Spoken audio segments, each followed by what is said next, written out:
Before we dive into this journey, please take a moment to hit that like button and subscribe to the channel. It helps us bring more mind-bending stories like this to you. Now, let me begin. The biggest galaxy we have ever discovered is so large that your brain will struggle to truly understand it. This is not an exaggeration. This is not dramatic storytelling. This is the honest truth about a cosmic monster that sits over 1 billion light-years away from us, quietly existing in the darkness of space, holding more stars than you could ever count in 1,000,000 lifetimes. If you are anything like me, you probably thought you understood how big things could get in space. You have seen the pictures of Jupiter dwarfing Earth. You have heard how our sun could fit 1,000,000 Earths inside it. You might have even wrapped your head around the fact that our Milky Way galaxy stretches across 100,000 light-years from one side to the other. But all of that, every single comparison you have ever heard, becomes almost meaningless when you learn about what astronomers found hiding in a distant corner of the universe. Let me set the stage for you. Our home, the Milky Way, is what scientists call a barred spiral galaxy. It has beautiful curving arms made of stars, gas, and dust, all swirling around a central bulge where an enormous black hole sits. From one edge to the other, our galaxy measures roughly 100,000 light-years across. That means if you could somehow travel at the speed of light, which is the fastest anything can move in our universe, it would still take you 100,000 years to cross from one side of our galaxy to the other. That is already almost impossible to truly grasp. 100,000 years is longer than modern humans have existed. It is longer than the time since we first learned to paint on cave walls, longer than every civilization that has ever risen and fallen on Earth combined. And yet, that is just the width of our own little corner of the cosmos. The Milky Way is home to somewhere between 200 billion and 400 billion stars. Each of those stars might have planets orbiting around them, moons circling those planets, asteroids tumbling through space, and comets streaking through the void. Our sun is just one of those hundreds of billions of stars, sitting about 26,000 light-years from the galactic center in a quiet neighborhood called the Orion Arm. Our sun and its family of planets orbit the center of the galaxy at a speed of about 500,000 miles per hour. Even at that tremendous velocity, it takes our solar system about 250 million years to complete a single lap around the galactic center. Astronomers sometimes call this period a cosmic year or a galactic year. In the entire time that dinosaurs roamed the Earth, our solar system did not even complete one full orbit. The last time our sun was in roughly this position in the galaxy, the most complex life on Earth was simple marine organisms. That is how vast even our own galaxy is. The space between stars in the Milky Way is almost unimaginably empty.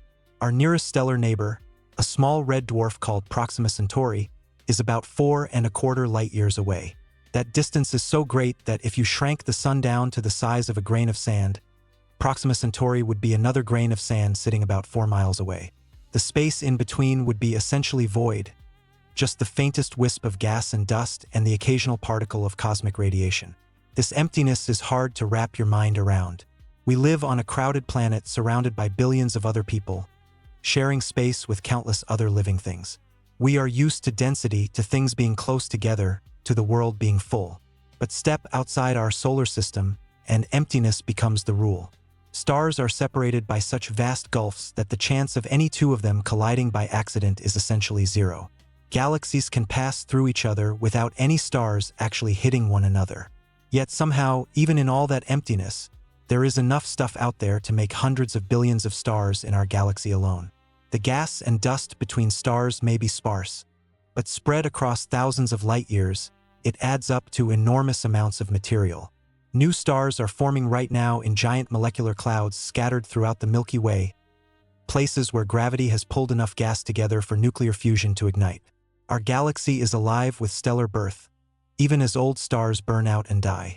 When you look up at the night sky from a dark location, that hazy band of light stretching overhead is actually the combined glow of billions upon billions of distant stars in our own galaxy. Ancient people thought it looked like spilled milk across the heavens, which is where the name Milky Way comes from. For most of human history, we assumed that was everything. We thought our galaxy was the entire universe. Different cultures had different explanations for that band of light. The ancient Greeks told stories of milk spilled from the goddess Hera's breast. The Romans called it the Via Lactea, the Milky Road. In India, it was seen as the path souls take on their journey to the afterlife. Aboriginal Australians saw it as a river in the sky. People throughout history have looked up at that same band of light and wondered what it might be.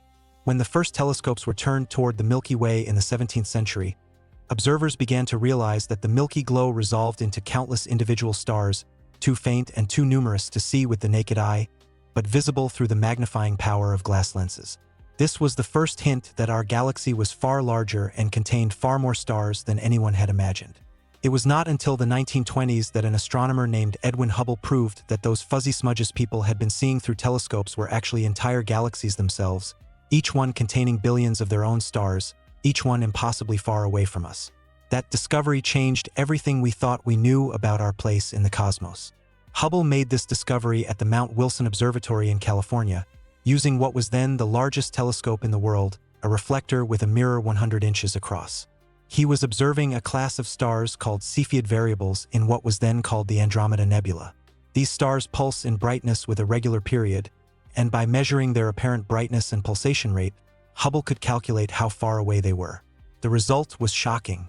The Andromeda Nebula was not a cloud of gas within our own galaxy as many astronomers had assumed. It was roughly 1 million light-years away, far beyond the edges of the Milky Way. It was an entirely separate galaxy, an island universe of stars in its own right. Our galaxy was not the whole cosmos. It was just one galaxy among many. We now know that Hubble's original distance estimate was off by about a factor of 2. The Andromeda Galaxy is actually about 2.5 million light-years away, not 1 million. But the basic conclusion was correct. The universe was vastly larger than anyone had imagined, filled with countless galaxies, each containing billions of stars. Today, we estimate that there are around 2 trillion galaxies in the observable universe. 2 trillion, that is a 2 followed by 12 zeros. Each of those galaxies contains billions or even trillions of stars. The numbers become so large that they stop meaning anything to our human brains. But here is what makes this story interesting. Not all galaxies are created equal. Some are tiny dwarf galaxies with just a few billion stars. Others are massive spirals like our Milky Way or our nearest large neighbor, the Andromeda Galaxy. And then, sitting at the extreme end of the scale, there are the true monsters of the universe, galaxies so enormous that they make our Milky Way look like nothing more than a speck of dust floating in an empty warehouse.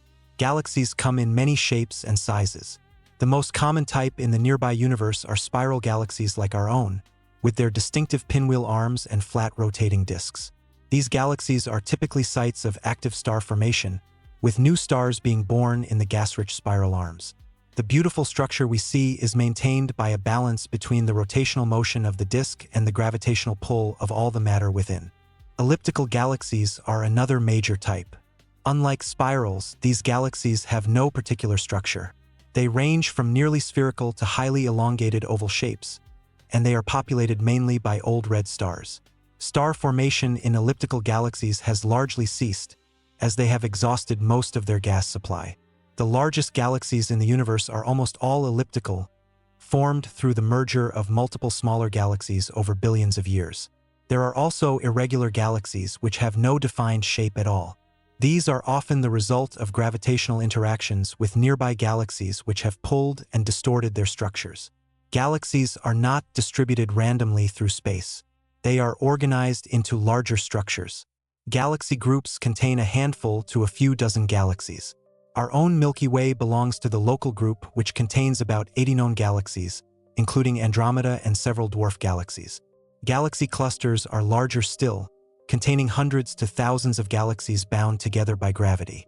And the largest structures of all are superclusters, vast assemblages of galaxy clusters stretching across hundreds of millions of light-years. The galaxy I want to tell you about today is one of those monsters. It goes by the somewhat boring name of IC 1101, which comes from its entry number in a catalog of celestial objects created over a century ago. But do not let the dull name fool you. There is nothing boring about this cosmic giant. IC 1101 sits at the center of a cluster of galaxies called Abell 2029, located in the direction of the constellation Virgo as seen from Earth.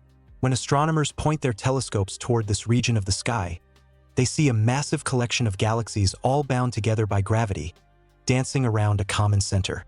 And right in the heart of that cluster, dominating everything around it like a cosmic emperor on a throne, sits IC 1101.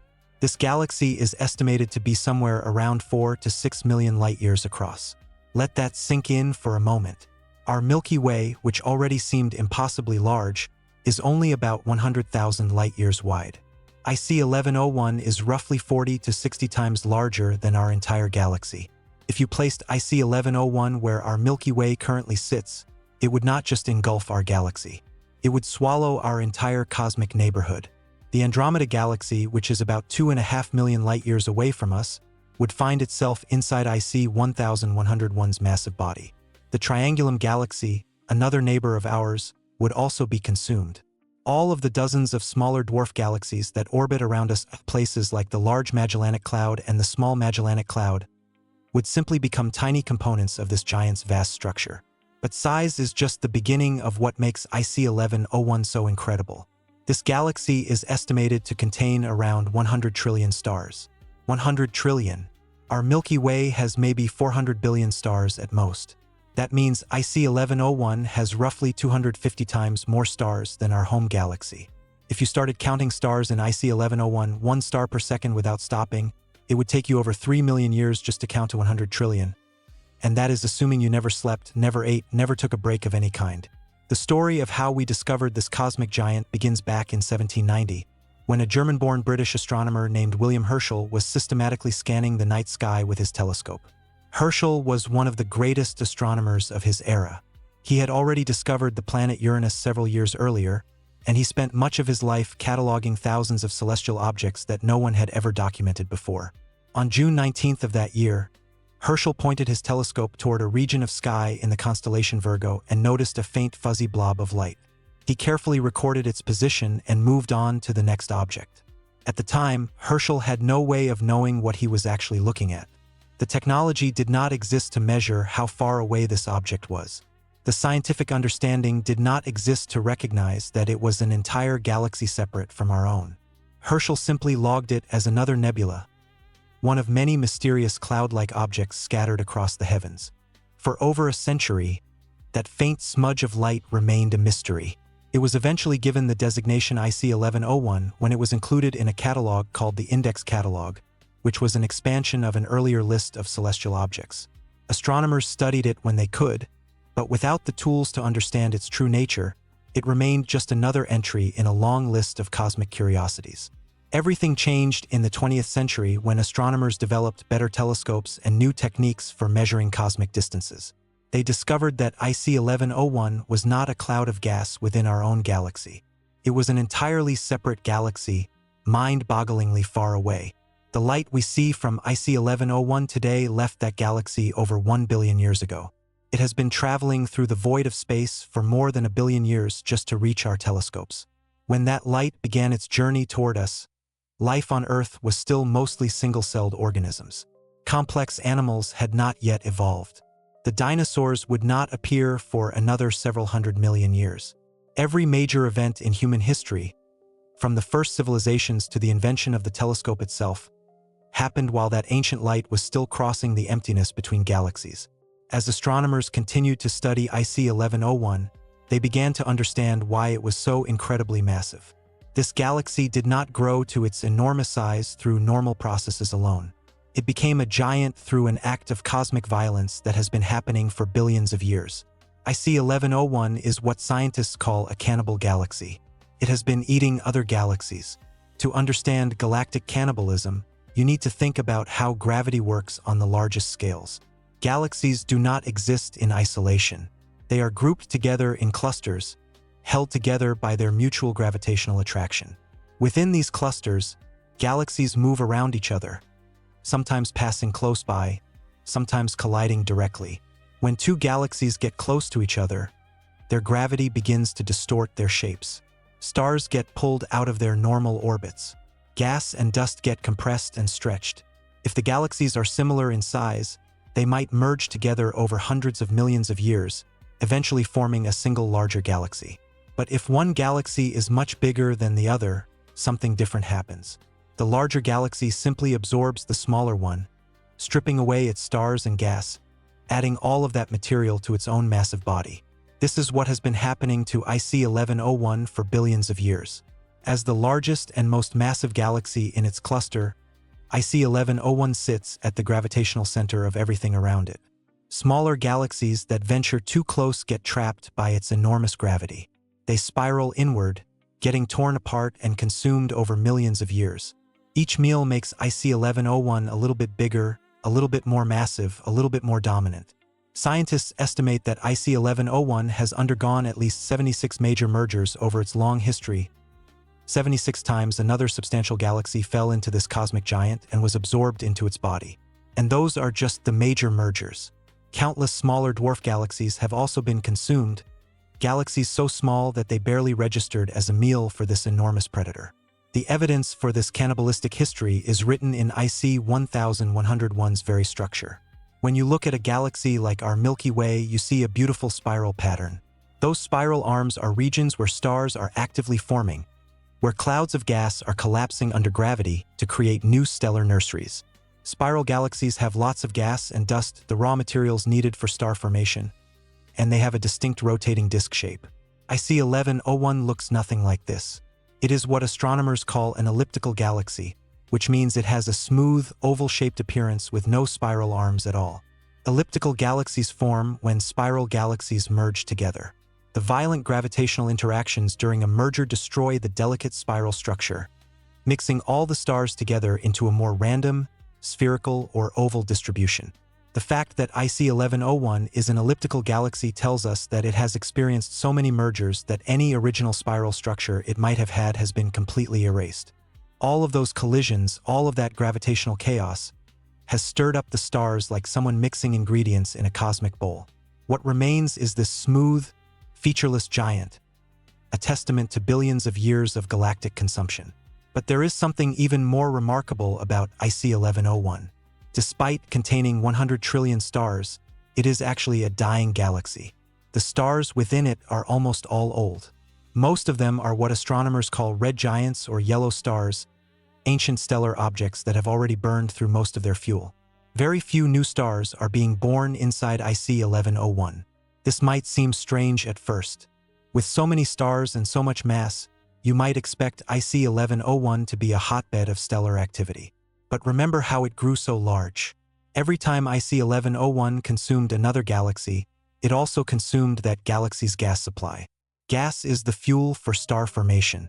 Without gas, new stars cannot be born. Over billions of years of cannibalism, IC 1101 has used up or expelled most of its available gas. The mergers themselves were often violent enough to heat the gas to extreme temperatures, making it expand and escape the galaxy entirely, or to compress it so quickly that it all formed into stars at once in brief, intense bursts of activity. Either way, the end result is a galaxy that has run out of raw material. What remains is a quiet giant, slowly fading into the cosmic night.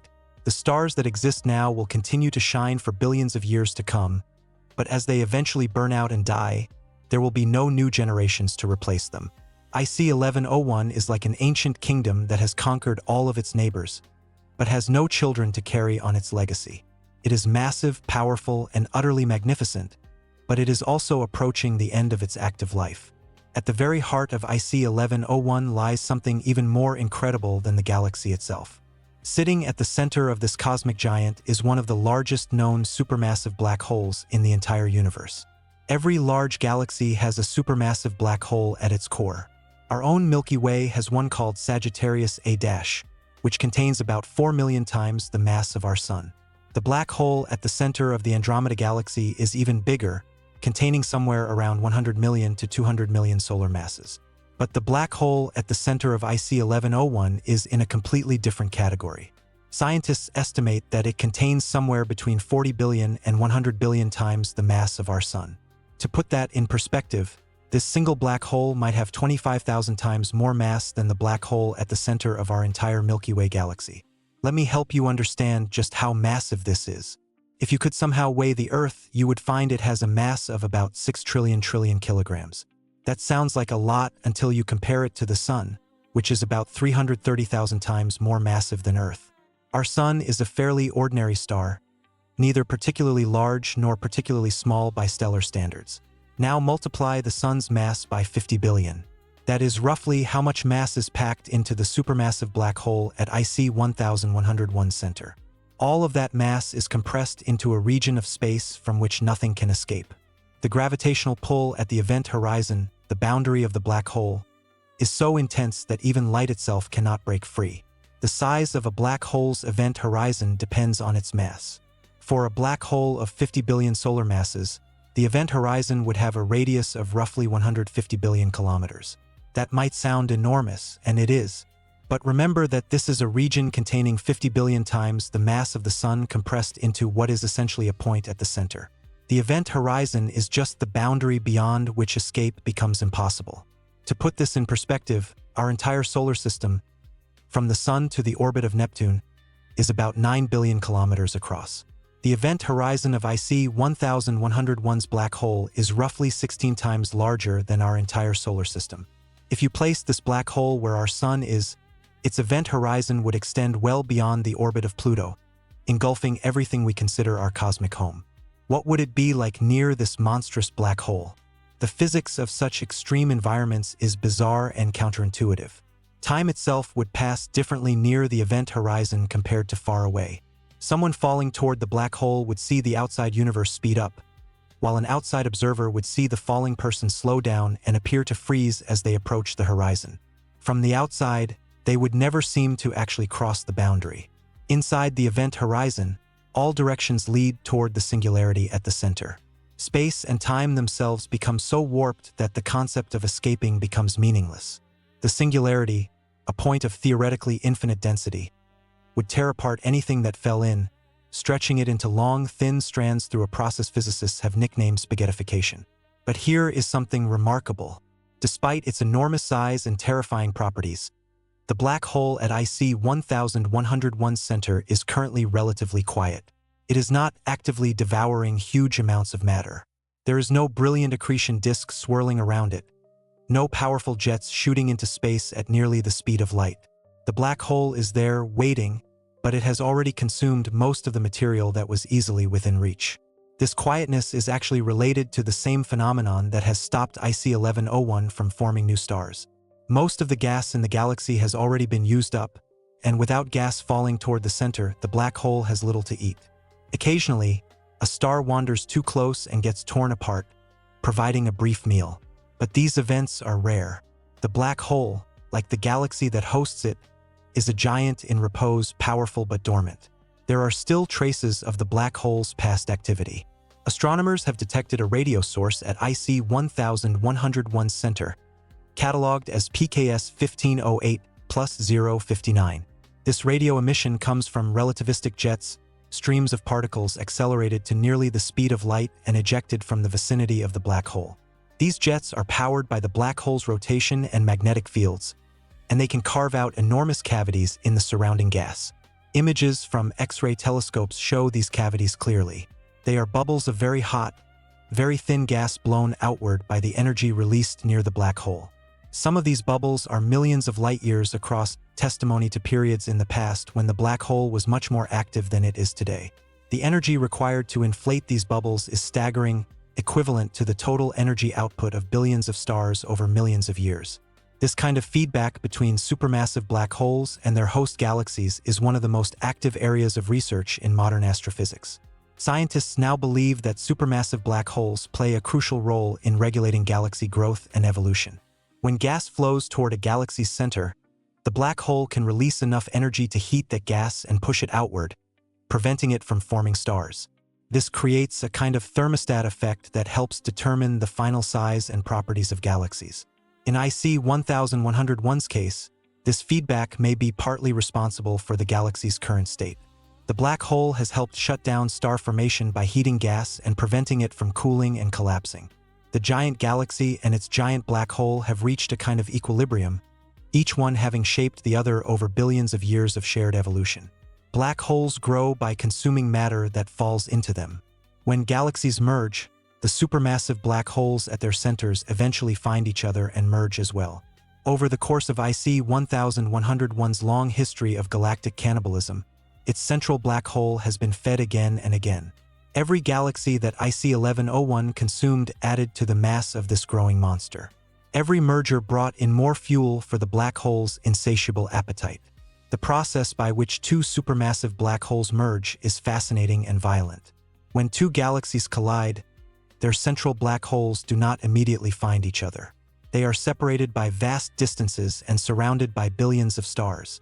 But as the merger progresses, gravitational friction with the surrounding stars causes the black holes to spiral toward the center of the combined galaxy. Eventually, the two black holes get close enough to form a binary system, orbiting around each other. As they orbit, they lose energy through gravitational waves, ripples in the fabric of spacetime itself.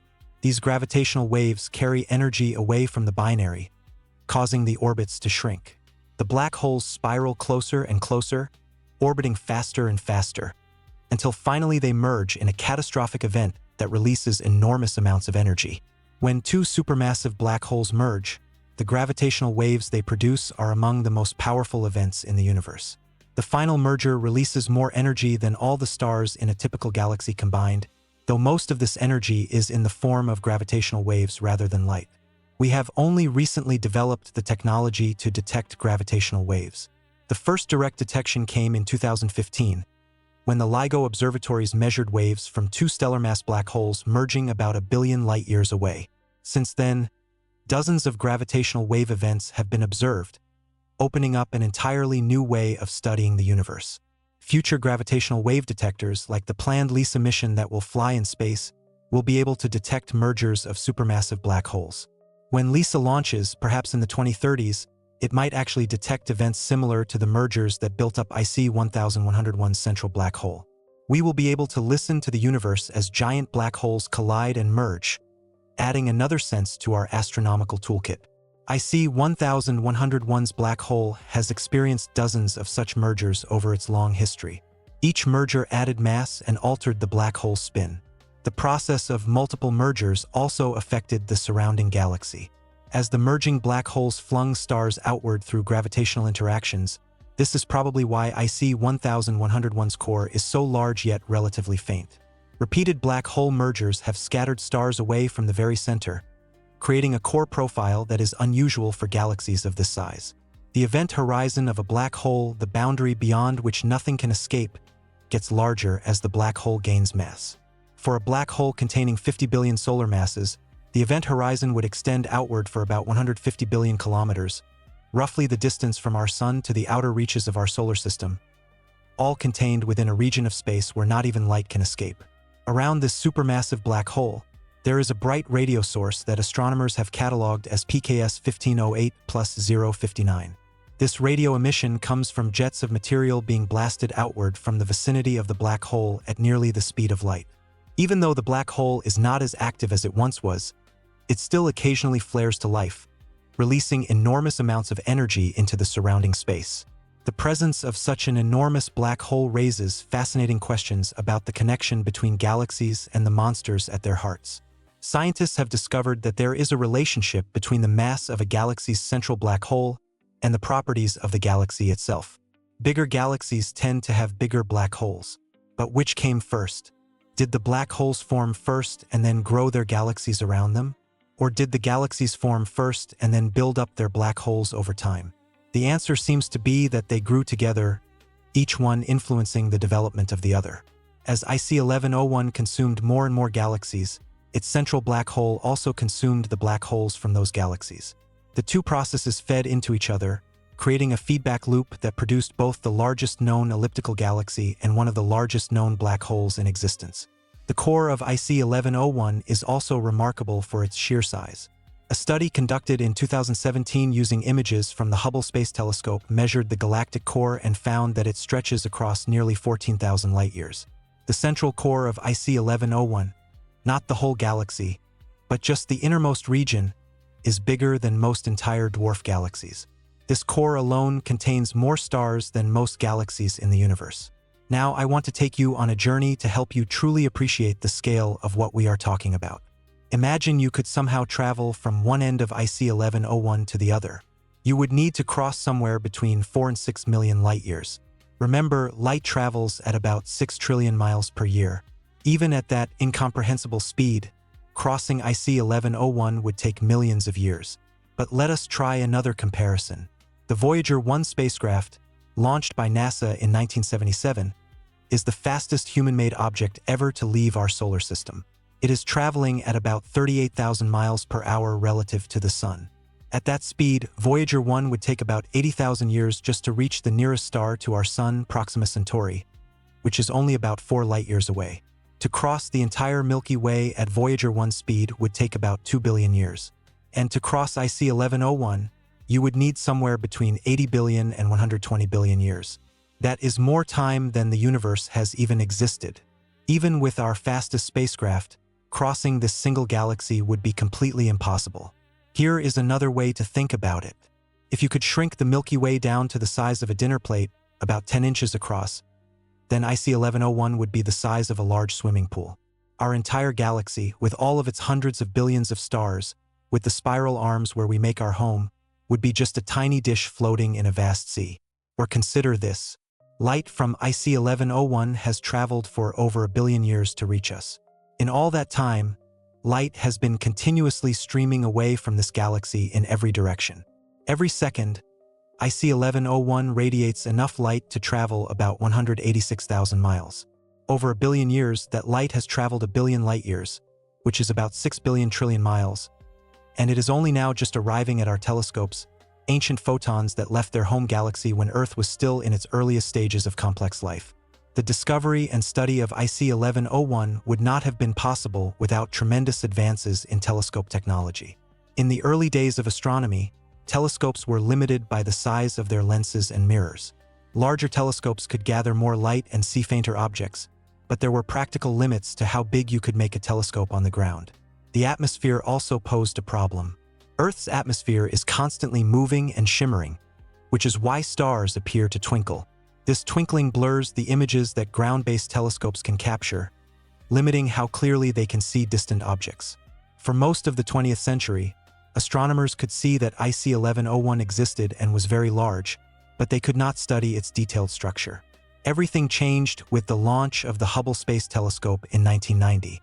Floating above the atmosphere, Hubble could capture images with incredible clarity.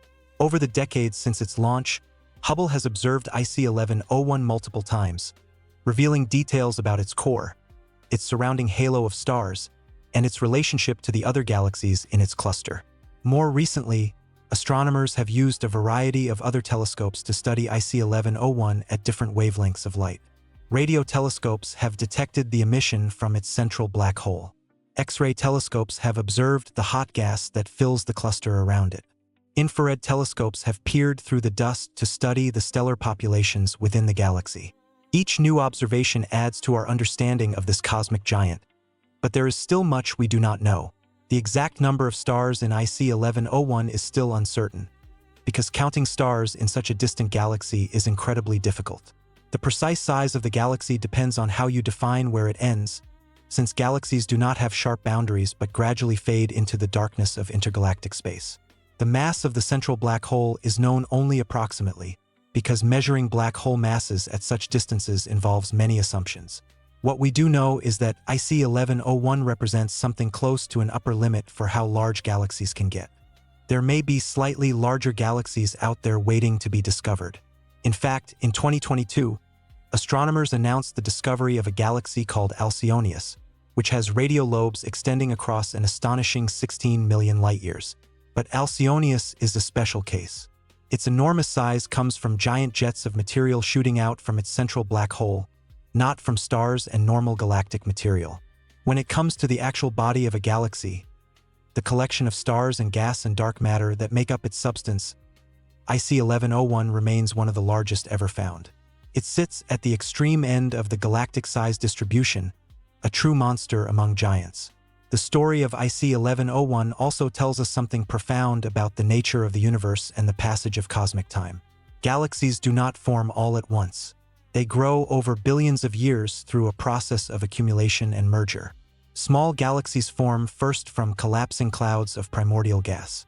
Those small galaxies then merge together to form larger ones. Larger galaxies merge to form even larger ones, and on it goes, with the biggest galaxies growing ever larger by consuming their smaller neighbors. This process is called hierarchical structure formation, and it is one of the fundamental principles of modern cosmology. The universe builds things from the bottom up, starting small and growing large through countless mergers over cosmic time. IC 1101 is simply the most extreme example of this process that we have found so far. It has had billions of years and a perfect location at the center of a rich galaxy cluster to grow to its incredible size. But the growth cannot continue forever. IC 1101 has already consumed most of the galaxies that were close enough to fall into it.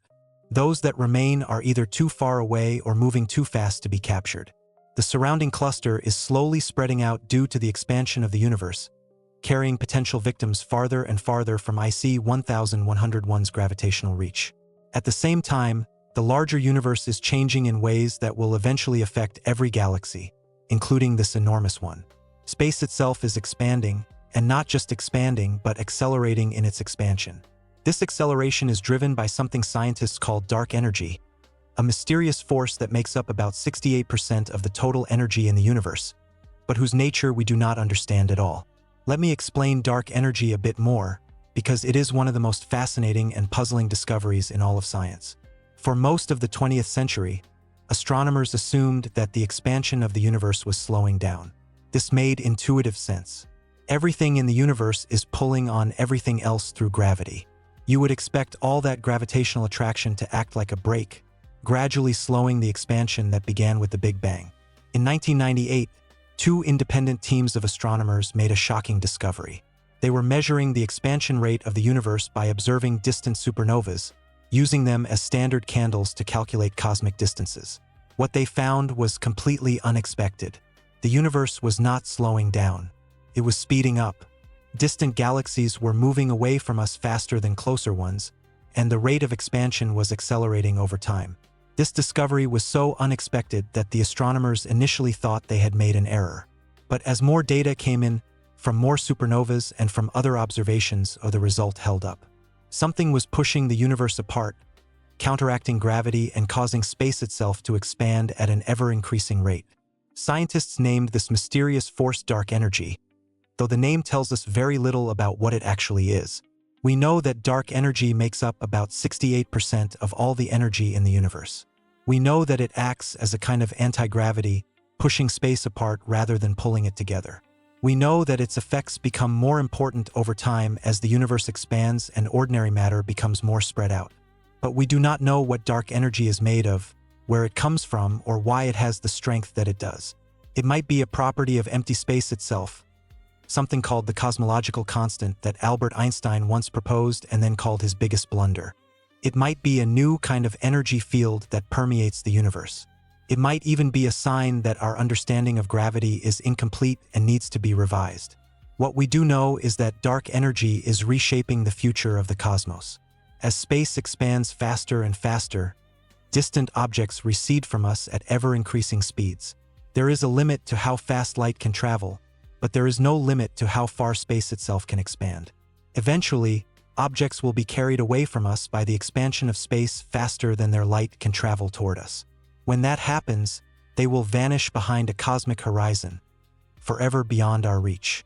For IC 1101, this means that its days of growth through galactic cannibalism are numbered. Eventually, there will simply be no galaxies left for it to consume. It will become isolated, a lonely giant floating in an ever-emptying universe, watching as one by one the other galaxies fade from view. Let me paint a more detailed picture of what this future looks like. Remember that IC 1101 sits in the Abell 2029 galaxy cluster, surrounded by hundreds of other galaxies. These galaxies are bound together by gravity, orbiting around their common center of mass. For now, gravity is strong enough to hold the cluster together against the expansion of space. But in about 100 billion years, the expansion will have accelerated to the point where galaxies outside the local supercluster will start to disappear over the cosmic horizon. From IC 1101's perspective, the sky will start to empty. One by one, distant galaxy clusters will fade from view, their light no longer able to reach across the expanding void. The observable universe, which currently contains about 2 trillion galaxies, will shrink and shrink. Within the Abell 2029 cluster, things will be different for a while longer. The galaxies there are close enough and bound tightly enough that they will stay together even as the larger universe empties out. Over the next several billion years, these galaxies will continue to interact, merge, and evolve. IC 1101 might still consume a few more victims, growing slightly larger even as the rest of the universe slips away. But eventually, even the galaxies within the cluster will merge together. The same processes that built IC 1101 will continue, drawing the remaining galaxies toward the center, where they will be absorbed into an even larger combined structure. In the very long run, perhaps in several hundred billion years, all the galaxies in the Able 2029 cluster might merge into a single enormous galaxy, even larger than IC 1101 is today. By that time, however, the universe beyond the cluster will be essentially empty.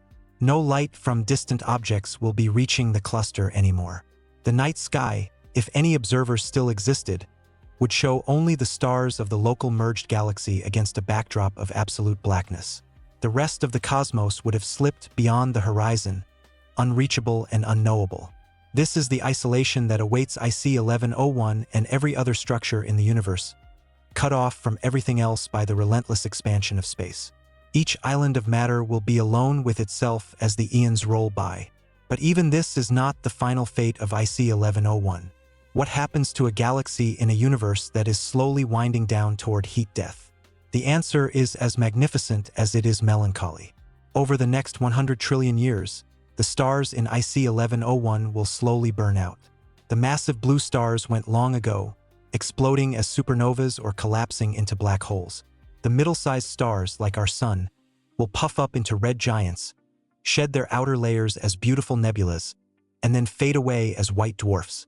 Even the smallest, longest-lived stars, the red dwarfs that burn their fuel so slowly they can shine for trillions of years, will eventually exhaust their hydrogen and go dark.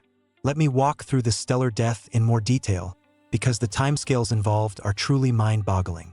The most massive stars in IC 1101, the blue giants and supergiants, live fast and die young. They burn through their fuel in just a few million years before exploding as supernovas. Any blue giants that IC 1101 once possessed burned out billions of years ago. The galaxy today is dominated by older, smaller, longer-lived stars. The stars most similar to our Sun have lifetimes of about 10 billion years. Our Sun is roughly halfway through its life, with about 5 billion years left before it swells into a red giant and eventually becomes a white dwarf. In IC 1101, many Sun-like stars have already completed this process, leaving behind white dwarf remnants.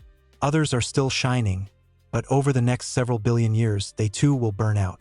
But the most numerous stars in any galaxy are red dwarfs, tiny stars with a fraction of the Sun's mass. Red dwarfs burn their fuel so slowly that they can shine for trillions of years. A red dwarf born at the same time as our Sun will still be shining long after the Sun has become a cold white dwarf.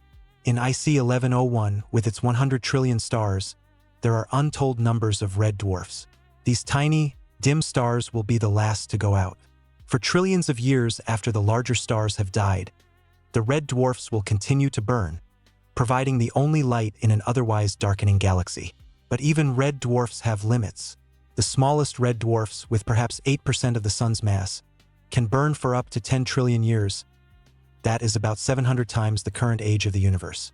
But eventually, even they will exhaust their hydrogen fuel and fade into darkness. Scientists estimate that star formation in the universe will effectively cease in about 100 trillion years.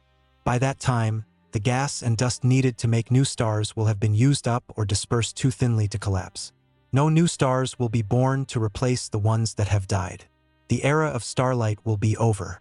One by one, the 100 trillion stars of IC 1101 will wink out.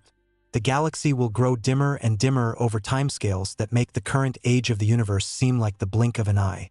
Where once there was a blaze of stellar light, there will eventually be nothing but the cold, dark remnants of dead stars, white dwarfs, neutron stars, and black holes, drifting through an ever-expanding void. The universe at this stage will be a dark place, but not an empty one. All those stellar remnants, all those white dwarfs and neutron stars and black holes, will still exist. They will orbit through the merged remnant of what was once IC 1101 and its cluster companions. The galaxy will be a ghost of its former self, populated by the corpses of stars rather than by living, burning suns. But even this is not the end. Over even longer timescales, measured in years with so many zeros that writing them out would fill pages, even these stellar corpses will decay. White dwarfs will slowly cool until they become black dwarfs, objects that no longer emit any light at all. This cooling process takes an almost inconceivable amount of time. A white dwarf cools to near absolute zero only after about 10 to the 15th power years, about 1,000,000 billion years. That is roughly 100,000 times longer than the current age of the universe. Neutron stars might decay as their fundamental particles gradually break down. We are not entirely sure about this because it depends on whether protons, the building blocks of atomic nuclei, are truly stable or whether they eventually decay. Some theories of particle physics predict that protons should decay with a half-life of around 10 to the 34th power years or longer. If this is true, then over unfathomably long time spans, even the matter that makes up neutron stars and white dwarfs and planets and everything else will gradually dissolve into radiation. And the black holes, including that enormous monster at the center of IC 1101, will slowly evaporate through a process called Hawking radiation. Stephen Hawking discovered that black holes are not truly black. They slowly leak particles and radiation over immense time spans, gradually shrinking as they do so. This happens because of quantum mechanical effects near the event horizon. In the strange world of quantum physics, particle pairs are constantly popping into existence and then annihilating each other. Near a black hole's event horizon, one member of such a pair can fall into the black hole while the other escapes into space. Over time, this process drains energy from the black hole, causing it to shrink. The rate of Hawking radiation is incredibly slow for large black holes. A black hole with the mass of our Sun would take about 10 to the 67th power years to evaporate. That is a 1 followed by 67 zeros. But the supermassive black hole at the center of IC 1101 is billions of times more massive than the Sun, and the time for it to evaporate is correspondingly longer. A black hole containing 50 billion solar masses would take something like 10 to the 100th power years to evaporate, or maybe even longer. That is a googol years, a 1 followed by 100 zeros. To write out that number in full would require more paper than exists on Earth. It is a span of time so vast that everything we have discussed so far, from the Big Bang to the death of the last stars, is not even a rounding error by comparison. But even this time is not infinite. Eventually, trillions upon trillions upon trillions of years from now, even the supermassive black hole at the heart of IC 1101 will have radiated away its last bit of energy and disappeared from the universe in a final burst of Hawking radiation. When that finally happens, there will be nothing left of IC 1101 at all. No stars, no black holes, no remnants of any kind. Just the particles and radiation that once made up a galaxy, spreading out through an ever-expanding, ever-cooling, ever-darkening universe. The largest galaxy we have ever found will have followed the same ultimate path as every other structure in the cosmos, dissolving into the endless night. This vision of the future might seem bleak, but I find something strangely beautiful about it. IC 1101 exists right now, in this brief moment of cosmic history when stars still shine and galaxies still glow. It has existed for billions of years and will continue to exist for billions more. In the grand sweep of cosmic time, the era of stars and galaxies is just a passing phase, a brief flowering of complexity between the chaos of the early universe and the cold emptiness of the far future. We are lucky enough to exist during this flowering. We are lucky enough to have evolved intelligence, built telescopes, and pointed them at the sky. We are lucky enough to have discovered IC 1101 and to understand, at least in part, what it is and how it came to be. In all the vast history of the universe, stretching from the Big Bang to the final heat death, this moment right now is special. It is the moment when the universe has developed the ability to look at itself and wonder.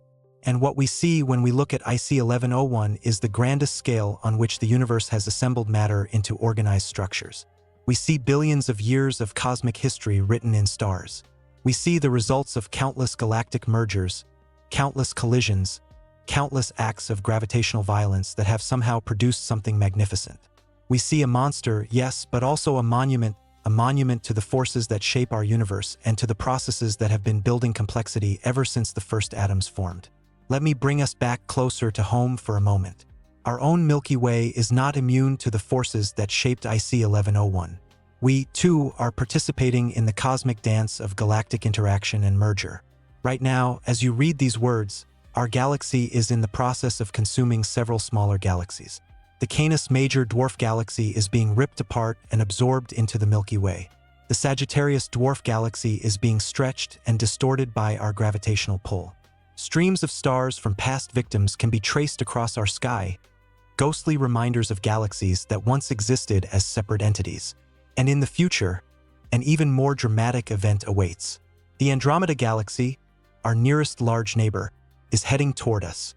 Scientists have long believed that in about 4 to 5 billion years, the Milky Way and Andromeda would collide and eventually merge into a single larger galaxy, often nicknamed Milcromeda. Recent research has introduced some uncertainty into this prediction. New studies using data from the Gaia spacecraft and Hubble Space Telescope suggest that the collision might not be as certain as we once thought. When scientists account for the gravitational influence of other nearby galaxies, like the Large Magellanic Cloud and the Triangulum Galaxy, the probability of a collision drops significantly. Some simulations now suggest only about a 50% chance of a merger happening within the next 10 billion years. But whether it happens in 4 billion years or 10 billion years or not at all, the process itself illustrates the same forces that created IC 1101. Galaxies interact, merge, and consume each other. It is the way of the universe. Even our own quiet corner of the cosmos participates in this cosmic competition. If the merger does happen, the results would be spectacular, at least on cosmic timescales. The collision itself would not be violent in the way you might imagine. Stars are so far apart that the chances of any two stars actually hitting each other are essentially zero. But the gravitational effects would be dramatic. The spiral structures of both galaxies would be destroyed. Gas clouds would be compressed, triggering enormous bursts of star formation. The two supermassive black holes at the centers of each galaxy would eventually find each other and merge, releasing gravitational waves that would ripple across the universe. Over billions of years, the chaos would settle down. What was once the Milky Way and what was once Andromeda would blend together into a single large elliptical galaxy, much like IC 1101, but much smaller. Future astronomers, if any exist, might look back at old records and marvel that their smooth, featureless home galaxy was once two beautiful spirals dancing through the void. By that time, of course, Earth will be long gone. Our sun is expected to expand into a red giant in about 5 billion years, swelling to a size that would engulf our planet. Whether humanity survives until then, whether we spread to other star systems, whether intelligence of any kind persists in the universe, these are questions we cannot answer. But the story of IC 1101 reminds us that the universe operates on timescales that dwarf individual lives, individual civilizations, even individual planets. I want to return now to the question of what IC 1101 tells us about our place in the universe. When you look up at the night sky, you might feel small. You might feel insignificant in the face of such vastness. But I think the existence of IC 1101 actually tells us something hopeful about our situation. First, consider that we can know about IC 1101 at all. A galaxy more than 1 billion light-years away, containing 100 trillion stars. And we have figured out how big it is, how it formed, what lies at its center. That is remarkable. Human beings, living on a small, rocky planet orbiting an ordinary star in an unremarkable part of an average spiral galaxy, have somehow developed the ability to understand objects so far away that their light left before complex life existed on Earth. This ability to understand is not nothing. In a universe of mindless matter and energy, of particles bouncing around according to physical laws, somehow here on Earth consciousness has emerged. Minds that can wonder, question, investigate, and learn. Whatever else we are the part of the universe that has woken up and started asking questions about itself. Second, consider that IC 1101, for all its enormity, is made of the same stuff we are. The stars in IC 1101 are fusion reactors just like our sun. They burn hydrogen into helium and heavier elements, just like stars do everywhere. The atoms in those distant stars are the same kinds of atoms that make up our bodies: carbon, oxygen, nitrogen, iron. All of them were forged in the hearts of stars somewhere in the universe, just as the atoms in our bodies were forged in stars that exploded before our sun was born. There is a continuity here, a connection between us and everything else in the cosmos. We are not separate from the universe. We are part of it. The same processes that built IC 1101 built us. The same atoms that shine in distant galaxies shine in our eyes. We are not observers of the universe from outside. We are the universe observing itself from within. Third, consider what it means that galaxies like IC 1101 can exist at all. The universe did not have to be this way. If the fundamental constants of physics were slightly different, if gravity were a little stronger or the nuclear forces a little weaker, stars and galaxies might never have formed. The universe might have collapsed back on itself moments after the Big Bang, or expanded so fast that matter never clumped together. Instead, we live in a universe where physical laws allow for the formation of stars, planets, galaxies, life, and mind. IC 1101 is a testament to what is possible in such a universe. It is proof that matter and energy, following simple physical rules over billions of years, can organize itself into structures of staggering complexity and beauty. If the universe can produce IC 1101, what else might it be capable of? What other wonders exist out there that we have not yet discovered? This brings me to the final point I want to make about IC 1101 and about our quest to understand the universe. Every discovery we make, every galaxy we study, every black hole we observe, expands our sense of what is possible. A few centuries ago, people thought Earth was the center of everything. Then we learned that we orbit the sun. Then we learned that the sun is one star among hundreds of billions in our galaxy. Then we learned that our galaxy is one of trillions. Each step has made us smaller in some sense, but it has also made the universe grander, more interesting, more worthy of awe. IC 1101 is another step in that journey. It shows us that the universe can build things far larger than we ever imagined. It challenges us to keep asking questions, to keep looking further, to keep pushing the boundaries of what we know. And it reminds us that for all our insignificance on cosmic scales, we are the ones doing the asking, doing the looking, doing the pushing. In the face of IC 1101's enormity, we can feel small or we can feel wonder. I choose wonder. As we wrap up this exploration of the biggest galaxy ever discovered, I want to leave you with one final image. Imagine yourself floating in space somewhere near the edge of IC 1101.